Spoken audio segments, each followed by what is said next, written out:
យើងអាសាហាត់ប្រាណណាដល់ពេលយើងហាត់ប្រាណទៅយើងគេលក់ស្រួលកោសិកាយើងប្រែប្រួលបែកនេះទៅលាងស្បែកស្អាតហើយហាត់ប្រាណមិនទៅមើលកញ្ចក់លើកអេទែថតទេណាអានោះគេហៅ narcissistic ការស្រឡាញ់ខ្លួនឯងលងខ្លួនដោយសារសាច់រឿងមនុស្សមួយឈ្មោះ narciss ដើរដេញតាមនារីមួយទៅដល់ដេញទៅគាត់ចិត្តទៅរត់ទៅហត់ពេកគាត់អង្គុយមុខបឹងតើមើលឃើញទៅអូមនុស្សក្នុងបឹងស្អាតដល់ប៉ះទៅបាត់មើលទៀតទៅស្អាតបានដឹងថាខ្លួនឯងអញ្ចឹងក៏ស្រឡាញ់ខ្លួនឯងទៅអានោះគេមនុស្ស narciss ហងៃមនុស្សលើលោកយើងខ្លាចទៅជា narciss ច្រើនណាស់មើលធ្វើមុខ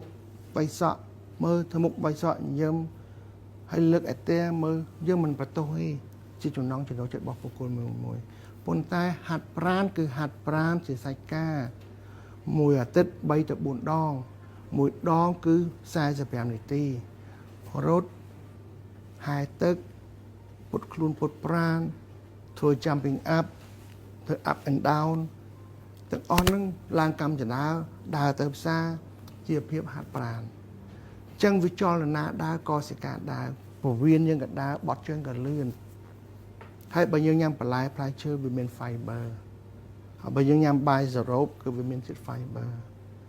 ណាទាំងអស់ហ្នឹងទៅដោះគោវាជួយឆ្អឹងឲ្យដុះឲ្យធំឲ្យតាន់ឲ្យមាំ